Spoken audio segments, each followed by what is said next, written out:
Tepatnya di kota Haifa, sebuah rudal dari Aliansi Timur Tengah menghantam jembatan utama yang menjadi jalur vital penghubung antar wilayah. Dalam sekejap, konstruksi baja dan beton itu runtuh, menciptakan malapetaka yang sulit dibayangkan. Ratusan kendaraan yang sedang melintas di atasnya langsung terjun bebas ke jurang dengan kedalaman puluhan meter.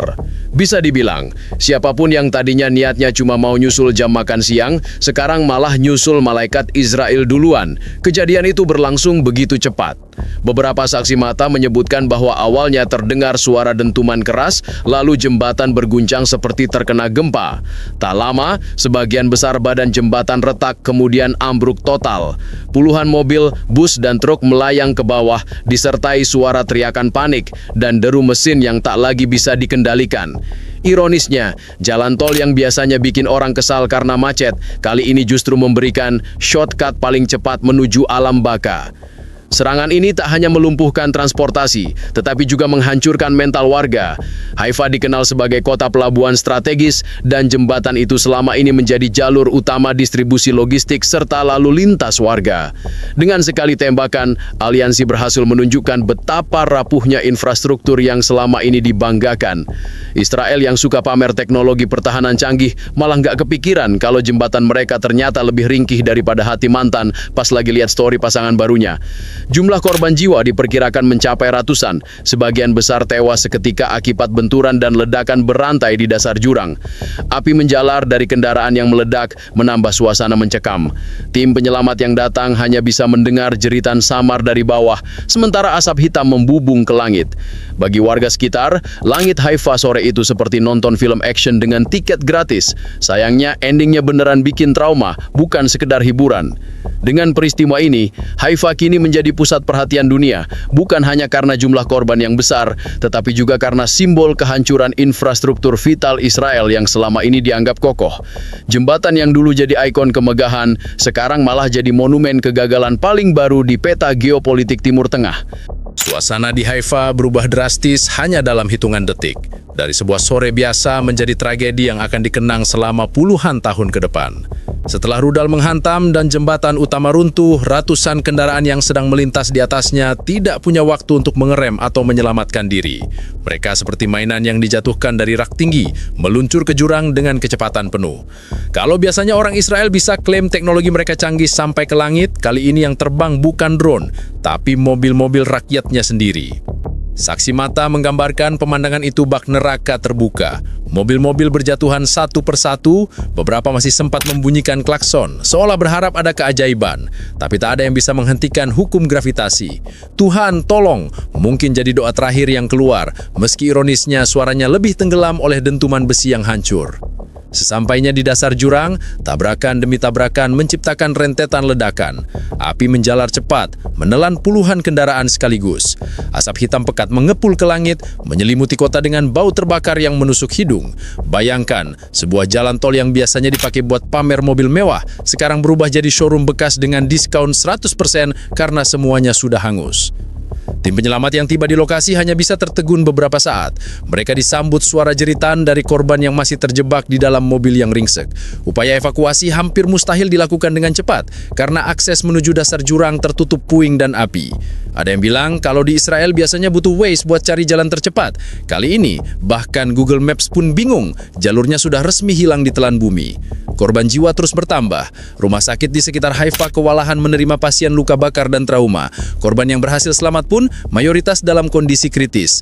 Para keluarga berbondong-bondong datang mencari tahu nasib orang yang mereka cintai. Sebagian hanya menemukan kabar duka. Bagi mereka yang kehilangan, mungkin yang paling menyakitkan bukan sekadar kehilangan anggota keluarga, tapi juga kenyataan pahit bahwa negara yang digadang-gadang tak terkalahkan ternyata kalah oleh satu rudal yang tepat sasaran. Tragedi ini seketika menimbulkan kepanikan nasional. Jalan raya lain langsung ditutup karena khawatir serangan berikutnya akan mengincar titik vital lainnya. Lalu lintas macet total di beberapa wilayah, dengan suara sirine ambulans dan pemadam kebakaran mendominasi malam. Israel yang biasanya gagah berani mengumbar slogan keamanan, malam itu lebih mirip negara yang sedang ikut lomba siapa paling cepat panik. Kini jembatan yang runtuh itu bukan hanya meninggalkan jurang fisik, tetapi juga jurang emosional bagi seluruh rakyat. Haifa kehilangan tulang punggung transportasinya, dan Israel kehilangan muka di panggung internasional. Serangan ke jembatan utama Haifa bukanlah peristiwa acak. Sumber intelijen menyebutkan rudal itu berasal dari koordinasi Aliansi Timur Tengah, kumpulan negara dan kelompok bersenjata yang selama ini punya dendam mendalam terhadap Israel. Dengan sekali serangan, mereka bukan hanya berhasil menimbulkan kerusakan fisik, tapi juga memberikan pesan politik yang keras. Jika Israel bisa menjatuhkan rudal ke negara lain, maka Israel juga bisa jatuh di halaman rumahnya sendiri. Motif serangan ini jelas, menunjukkan bahwa teknologi pertahanan Israel tidak sekuat klaimnya. Selama bertahun-tahun, Tel Aviv selalu menyombongkan sistem Iron Dome yang disebut mampu menahan gempuran rudal dari berbagai arah. Namun pada kenyataannya, satu rudal berhasil lolos, menghantam jembatan vital, dan menciptakan tragedi massal. Kalau Iron Dome itu beneran hebat, harusnya bisa bedain mana rudal musuh dan mana jembatan sendiri. Nyatanya, malah kelihatan kayak payung bocor yang cuma gaya doang. Aliansi Timur Tengah tampaknya tahu betul titik lemah yang bisa dipukul. Jembatan Haifa bukan sekadar beton dan baja, melainkan simbol konektivitas, kekuatan logistik, dan kebanggaan pembangunan Israel. Dengan menghancurkannya, mereka berhasil meruntuhkan lebih dari sekedar infrastruktur. Israel yang biasanya suka flexing gedung tinggi dan jalan tol modern, sekarang malah punya atraksi wisata baru, jurang besar lengkap dengan mobil-mobil bergelantungan. Tak hanya itu, serangan ini juga mengirim sinyal ke sekutu Israel, terutama Amerika Serikat. Dunia melihat bagaimana satu aliansi regional mampu membuat kekuatan besar kehilangan muka. Bagi AS, ini ibarat punya jagoan tinju di ring, tapi pas lawan anak kecil malah kena pukul KO di detik pertama.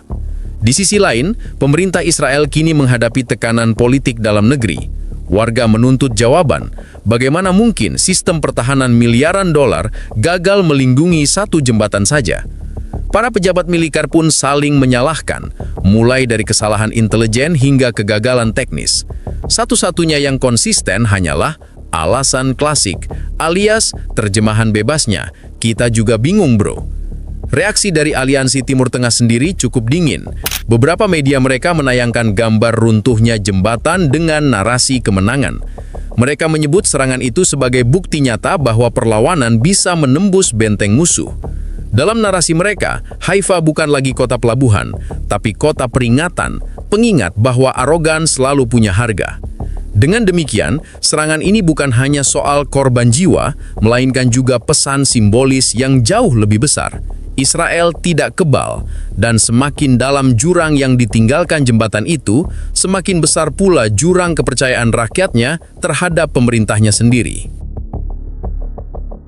Malam di Haifa berubah jadi malam panjang penuh air mata. Puluhan tim penyelamat, dibantu relawan, masih berusaha menuruni jurang yang dipenuhi puing jembatan, mobil ringsek, dan kobaran api yang belum padam sepenuhnya. Suara tangisan keluarga korban menggema di sekitar lokasi, menambah atmosfer mencekam. Banyak yang datang dengan wajah putus asa, membawa foto anggota keluarga, berharap masih ada keajaiban. Sayangnya, yang mereka temukan kebanyakan hanya kantong jenazah. Di titik ini, satu-satunya yang utuh hanyalah penyesalan, sementara mobil, tubuh, dan harga diri Israel sudah sama-sama hancur. Proses evakuasi sangat lambat. Puing besar jembatan menghalangi akses alat berat, sementara asap pekat membuat pernapasan penyelamat terganggu. Ada momen di mana sirena ambulan dan jeritan keluarga bercampur, menciptakan orkestra duka yang memilukan. Ironisnya, Haifa yang biasanya ramai oleh suara pelabuhan dan aktivitas kota, malam itu malah terdengar seperti festival tangisan massal. Rumah sakit di kota penuh sesak, dokter kewalahan, ruang IGD meluber pasien luka bakar dan trauma. Relawan medis menyebut situasi ini mirip dengan kondisi perang, meskipun peristiwa terjadi hanya dengan satu rudal. Bayangkan, selama ini Israel sok jago bikin film dokumenter tentang bertahan hidup, tapi begitu kenyataan datang, malah lebih mirip episode Survivor tanpa pemenang. Sementara itu, pemerintah Israel menghadapi badai kritik. Media lokal menyebut tragedi ini sebagai hari paling kelam di Haifa, sementara oposisi menuding pemerintah gagal total menjaga keamanan publik. Perdana Menteri terpaksa tampil di televisi, menyampaikan bela sungkawa, meski wajahnya terlihat lebih mirip orang yang sedang dihujat ketimbang pemimpin yang bisa memberi harapan. Slogan Israel tak terkalahkan malam itu resmi berubah jadi meme Israel tak terjembatani. Dunia internasional pun bereaksi. Amerika Serikat, sekutu terdekat Israel, langsung mengunduk serangan tersebut dan berjanji akan memperkuat dukungan militer. Namun publik global melihatnya dari sisi lain bahwa pertahanan Israel ternyata punya celah besar. Negara-negara di Timur Tengah yang tergabung dalam aliansi justru merayakan serangan itu sebagai simbol kemenangan moral. Jika sebelumnya Israel suka jadi polisi kawasan, kali ini malah kelihatan kayak satpam kompleks yang ketiduran saat maling masuk. Bagi warga Haifa, tragedi ini meninggalkan luka yang tak akan cepat sembuh. Mereka kehilangan keluarga, sahabat, sekaligus rasa aman. Setiap kali melintasi reruntuhan jembatan itu, mereka akan selalu teringat betapa cepatnya hidup bisa berubah. Dan untuk pemerintah Israel, jembatan yang runtuh itu bukan sekedar infrastruktur yang hilang, tapi juga jembatan kepercayaan rakyat yang kini putus total.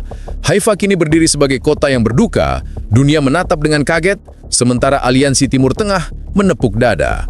Sejarah akan mencatat hari ini bukan hanya sebagai tragedi besar, tapi juga sebagai peringatan bahwa bahkan tembok terkuat pun bisa runtuh dan jembatan terkuat pun bisa berubah jadi jalan menuju jurang.